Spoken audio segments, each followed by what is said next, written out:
Lesson 15 is on solution sets of two or more equations, or inequalities, that are joined by the words and or.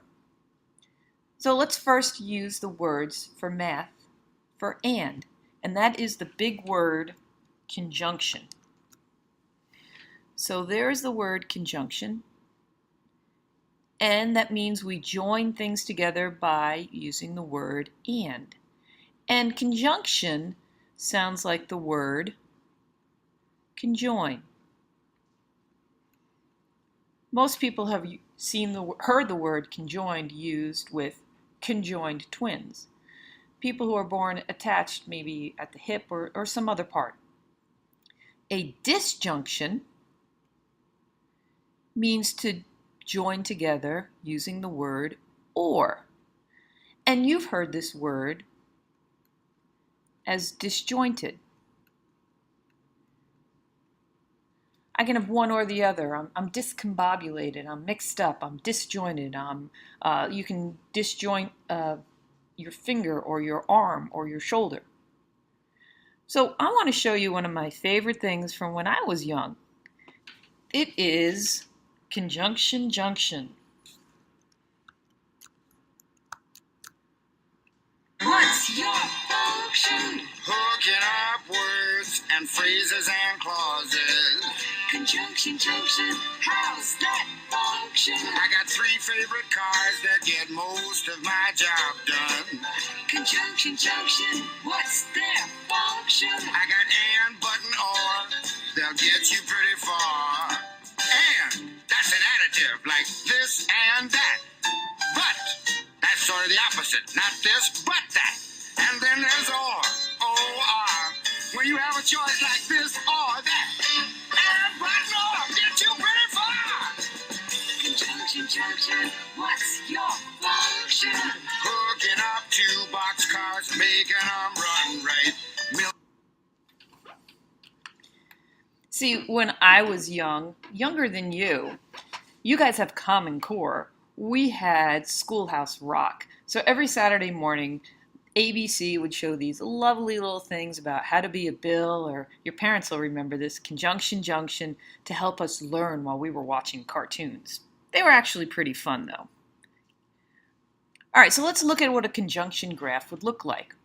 Remember, I've told you this, when you're in gym class, and Miss Judge or Mr. Tortorella says to you, pick a number between 1 and 10.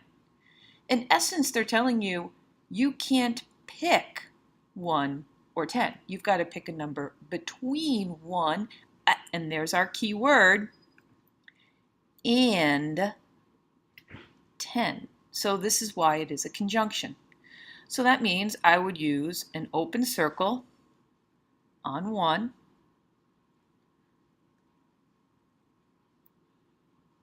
and then I would use an open circle on 10, and I would conjoin them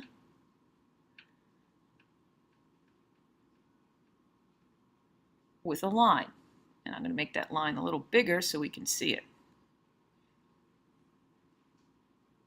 Because remember, we're shading there. How does that look? Too big. Now you can't see the open holes.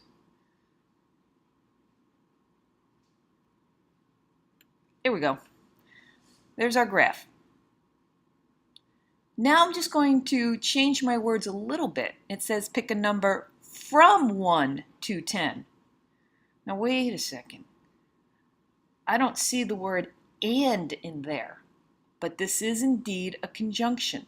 I'm picking a number from 1 to 10, and now I can include 1 and 10. So I'm going to put a circle on 1. I'm going to shade it in because now I can pick 1. I'm going to put a circle on 10. I'm going to shade it in because now I can pick 10. And I can pick any number in between. So I will shade in between also. So if I had to ask you, how many possible numbers are there between 1 and 10? You would say there's an infinite amount of numbers. How about how many numbers are there from 1 to 10? There are also an infinite amount of numbers. But if I were to compare these two, graph number 1 to graph number 2, who's got more numbers? That's right. Graph 2 is technically has 2 more numbers you can pick from, 1 and 10. What would a disjunction look like? All right, here it's asking me to pick a number less than -5 or greater than 10. All right, so I'm going to go to -5. I'm going to put a circle on it. Now I have to think, am I allowed to pick -5? No, it says I have to pick a number less than -5. So less than means I'm heading off here to my left. I'll shade it in and put my arrowhead on the end. Or greater than 10. There's my 10. Can I pick 10? Nope, it said greater than 10, so I can't shade it in. And I will shade to the right. And that's what a disjointed graph looks like. See, it's disjointed. It goes one way or the other way. Whereas a conjunction, we can see, joins my two endpoints. Be careful though. Pick a number less than -5. Look what we have here. And greater than 10. Most kids do this. They say, oh, there's the word and. And means to join my two things together. So I'll take my -5, I'll take my 10, and I'll join them together. Ooh, this was easy. But think about it. Your number had to satisfy two stipulations. It had to be less than -5. So let's redo this. Less than -5 means I'm going to go this way. Greater than 10 means I'm going to go this way. Then some kids stop here and go, oh, I get it. I'm sorry, I messed up. But we're still ignoring the and. Can you think of a number that's less than -5? I'll pick -10. And greater than 10? Wait, -10 isn't greater than 10. Oh, this is one of those tricky ones. So be careful. Read and comprehend. There is actually no number that's less than -5 and at the same time greater than 10. So our graph would be exactly what you see in front of you. Nothing. There's no number that can do that. So let's just practice seeing graphing a few of these. Graph each compound sentence. Remember what a compound sentence is. If you remember that from English, it's something, conjunction, junction, and, or. We don't use but in math. We can, but rarely. Ha ha ha ha. I think of this as a game. You are going to win if you pick the number 2. All right, so I'll go to 2. I'll shade it in because I can pick 2. Or greater than 6. So they're giving you double the opportunity to win here. They're saying you've got 2 chances to win if you pick the number 2 or you pick a number greater than 6. Right here. Are you given 2 chances to win? Yep, it's an or statement. As long as I pick a number less than or equal to -5. So here's -5. Equals to mean I can shade it in, and then less than goes off to the left. What's my other chance to win? Greater than or equal to 2. Here is 2. I'll shade it in, and then greater than. So with an or statement, I have more chances to win. Think about if the lottery were an or statement. Everybody would be winning because you don't have to pick 5 numbers. You have to just pick or 5 numbers. So you could win if you picked this number, or that number, or that number, or that number, or that number. But that's why it's so hard to win the lottery, because the lottery is a conjunction. You have to get the first number, and the second number, and the third number, and the fourth number, and the fifth number, and often there's a sixth number that they call the Powerball. That's why it's really hard to win the lottery. It's a conjunction.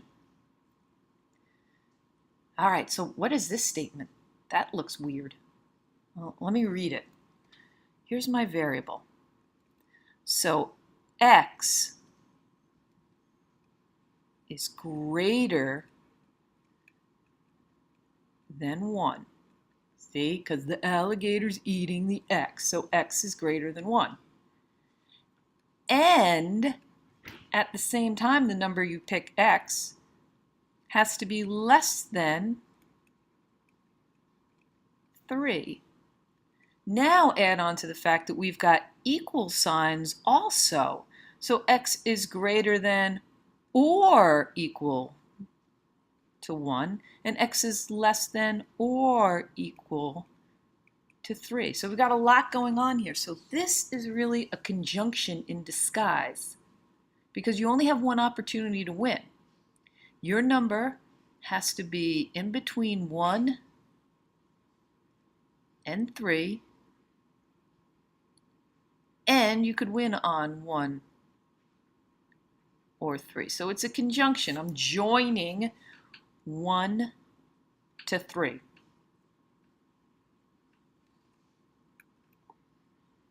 And then the last thing we'll look at is we could give these to you in word sentences. So let me get that so you can read it. It's a little off the screen. Students are to present a persuasive speech in English. The guidelines state that their speech must be at least, sorry, not alert, 7 minutes, but, oh, wait, there's that but statement. Conjunction, junction, what's your function? Oh, I love that song. But not longer than 12 minutes. So I'm going to come over here. There's my 7 minutes. Must be at least 7 minutes. So if I gave a speech that was exactly 7 minutes long, would Miss Farrell be happy? Yes, because she said it could be at least 7 minutes. But I can't go over 12. Can I be 12 minutes? Yes, I just can't go over 12. And I can be anything in between. Well, you just created a conjunction. Your speech has to be greater than or equal to 7 minutes and less than or equal to 12 minutes. Children and senior citizens receive a discount on tickets to a movie theater. To receive a discount, a person must be between the ages of 2 and 12. So here's 2. Here's 12. Can I include 2? Oh, look at that. It says I can include 2 and 12. Oh, that answers my question of whether they're filled in circles or not. So I have to fill in the circles and I shade in between. And then all of a sudden it tells me 60 years of age or older. Well, I've kind of run out of my number line here. I'm sorry about that. So I'm just going to have to extend this number line. Give myself a scale. 60 years of age, so I can circle the 60, color it in, or older. So I'm sorry I ran out of room here. This should really all be on one graph with a consistent scale. My bad. And here's an interesting one. You may pick any number less than 10 as long as it's not 5, because 5's my favorite number. You can't pick it. 5's mine. Don't go near it. So here's my graph. Less than 10. Can I pick 10? No, it said less than 10. And so I'll start shading less than, but wait a second, you can't pick 5. So you know what happens at 5? We have an open circle, because that means I can't pick it. And then I can pick any other number less than, so I continue shading this way. So I like inequality graphs. They're fun. All right, see you on Monday.